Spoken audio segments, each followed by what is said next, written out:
بسم اللہ الرحمن الرحیم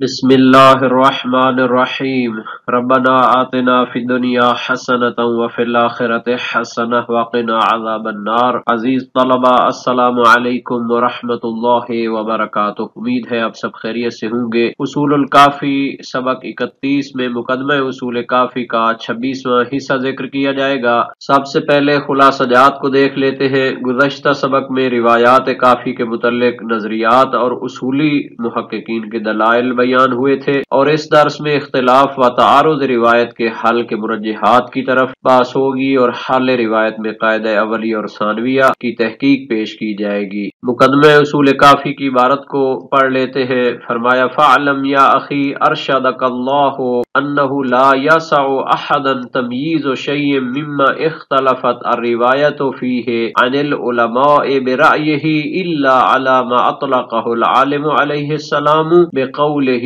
اعْرِضُوهَا عَلَى كِتَابِ اللَّهِ فما وافق کتاب اللہ عز وجل فخذوه وما خالف کتاب اللہ فردوه، وقوله علیہ السلام دعوا ما وافق القوم فإن الرشد في خلافهم، وقوله خذوا بالمجمع علیہ فإن المجمع علیہ لا ریب فیہ۔ اس میں جو لغات آئی ہیں ان کا معنی دیکھ لیتے ہیں۔ ارشد باب افعال سے ارشد یرشد و ارشاد سے ہے، رشد و ہدایت دینا، رہنمائی کرنا۔ لا یسع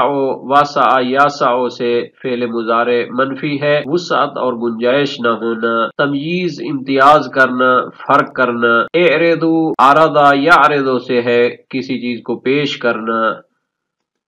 وافقہ مطابقت اور موافقت ہونا۔ دعو یہ دعا یدعو سے دعوت دینے کے معنی میں نہیں ہے، بلکہ ودعا یدعو سے فعل امر ہے، چھوڑ دینا، الوداع کہنا۔ مقدمہ اصول کافی کی عبارت کا ترجمہ دیکھ لیتے ہیں۔ فَاعْلَمْ يَا أَخِي أَرْشَدَكَ اللَّهُ، جان لے اے میرے بھائی کہ اللہ تعالیٰ آپ کو رشد و ہدایت عطا فرمائے۔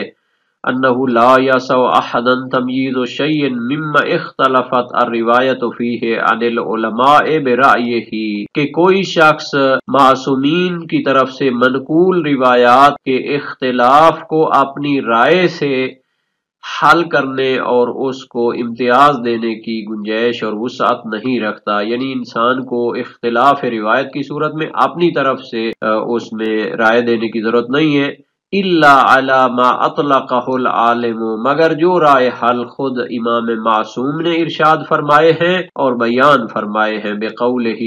ان کا یہ فرمان ہے اعرضوها علی کتاب اللہ کہ روایات کو اللہ کی کتاب قرآن کریم پر پیش کرو۔ فما وافق کتاب اللہ عز وجل فخذوه، جو روایات اللہ کے قرآن کے مطابق ہوں فخذوه ان کو لے لو۔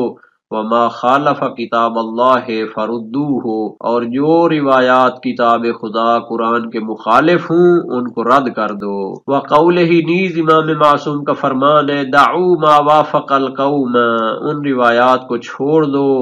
جو مخالفین کے موافق اور مطابق ہوں۔ فإن الرشد فی خلافہم، کیونکہ رشد و ہدایت ان کے خلاف میں ہے۔ نیز امام معصوم کا فرمان ہے خذوا بالمجمع علیہ، کہ ان روایات کو لے لو جن پر سب کا اتفاق ہو۔ فإن المجمع علیہ لا ریب فیہ، کہ جن روایات پر شیعہ امامیہ کا اتفاق ہوگا تو اس میں کسی شک و شبے کی گنجائش نہیں ہے۔ تو یہ وہ رائے حل ہیں تین جن کو امام معصوم نے بیان فرمایا ہے، اور خصوصاً جو دوسرا مورد ہے تو اس کے حوالے سے بھی عرض ہے کہ چونکہ اس وقت جو حکومتیں تھیں وہ بنی عباس کی ہو یا بنی امیہ کی ہو، تو وہ لوگ ائمہ معصومین کی مخالفت میں قانون سازیاں کرواتے تھے اور بہت سارے لوگوں سے استفادہ کرتے تھے۔ تو امام معصوم نے فرمایا کہ اگر روایات کوئی ان کے نظریے کے مطابق ہو تو پھر ہماری وہ روایت آپ نے لینی ہے کہ جو ان کے مخالف ہم نے بیان کی ہو۔ علامہ امام کلینی کے کلام میں جو تعارض روایت کی مرجحات ذکر ہوئی ہیں ان کی تین وجوہات ہیں۔ سب سے پہلے موافقت قرآن کریم کو ذکر کیا، اس کے بعد مخالفت عامہ کو، اور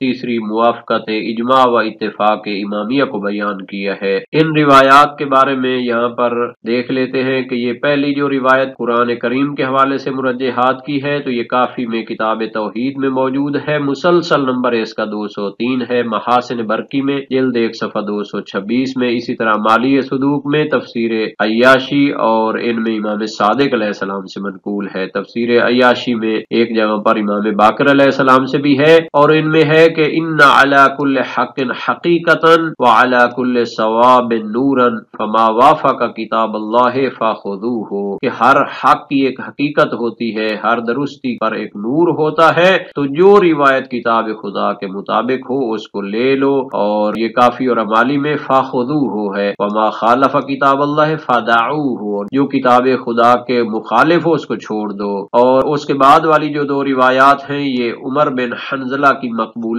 روایت کا ایک حصہ ہے، کافی کتاب فاضل العلم باب اختلاف حدیث مسلسل حدیث نمبر 202 بنے گا، من لا یحضرہ الفقیہ میں بھی ہے، تہذیب الاحکام اور اس احتجاج تبرسی میں بھی ہے۔ علامہ میر داماد جو کہ علامہ ملا صدرہ کے استاد ہیں، نہایت جلیل القدر عالم اور فلسفی شخصیت ہیں، امام کلینی کے کلام میں جو آیا ہے کہ سب سے پہلے مخالف روایت کی پہچان کے لیے ترجیح کتاب کو دیکھا جائے، تو اس کی وضاحت میں فرماتے ہیں کہ اہل بیت سے جو منقول روایات ہیں اگر ان میں اختلاف ہو تو سب سے پہلے قرآن پر اس کو پیش کرے، جو اس کے موافق ہو اس سے تمسک کریں، جو مخالف ہو تو اس کو رد کر دیں، مگر کوئی روایت صحیحہ قرآن کے ظاہر کی تخصیص کرنے والی ہو، چونکہ روایت کے ذریعے قرآن کے ظاہر کی تخصیص ہو سکتی ہے، اس کے موارد موجود ہیں، وہ تو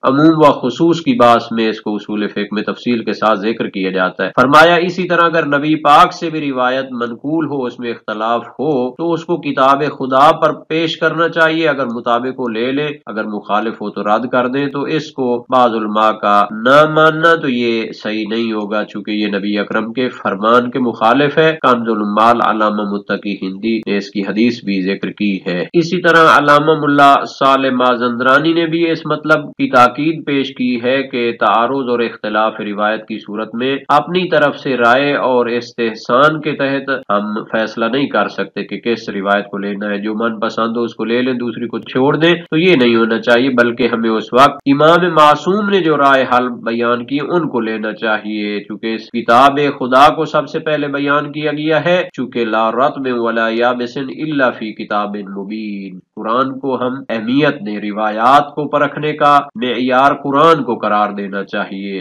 دوسرا موافقت و مخالفت عامہ ہے، تو اس کا بھی پہلے واضح ہو چکا ہے کہ چونکہ اس وقت کے جو مخالفین حکمران تھے ظلم اور جور روا رکھتے تھے، تو وہ لوگ اس طرح بعض اوقات حالات پیدا کرتے تھے کہ امام سے دو قسم کی روایات آئیں، تو ان روایات کو لینا ہے جو ان کے مخالف ہوں۔ تعارض و اختلاف روایت کی صورت میں قاعدہ اولیہ اور قاعدہ ثانویہ کیا ہے؟ قاعدہ اولیہ سے قاعدہ عقلیہ بھی مراد ہوتا ہے، کیونکہ سب سے پہلے ہم دیکھتے ہیں کہ روایات جو آپس میں اختلاف کر رہی ہیں اور دونوں حجیت کے معیار پر پوری اترتی ہیں اور باقی ساری شرائط جو سابقہ دروس میں بیان ہوئی تھی اختلاف روایت کی، تو اس میں علماء فرماتے حق یہ ہے کہ قاعدہ اولیہ اس میں تساقط ہوگا، اور اس پر بڑے علماء محققین موجود ہیں، اور بعض اس میں کہتے ہیں کہ تخییر ہونی چاہیے، تو بہرحال وہ اپنی جگہ ایک نظریہ موجود ہے۔ اور قاعدہ ثانویہ مرجحات اور تحقیق کی ضرورت ہوتی ہے۔ قاعدہ ثانویہ سے مراد یہ کہ جب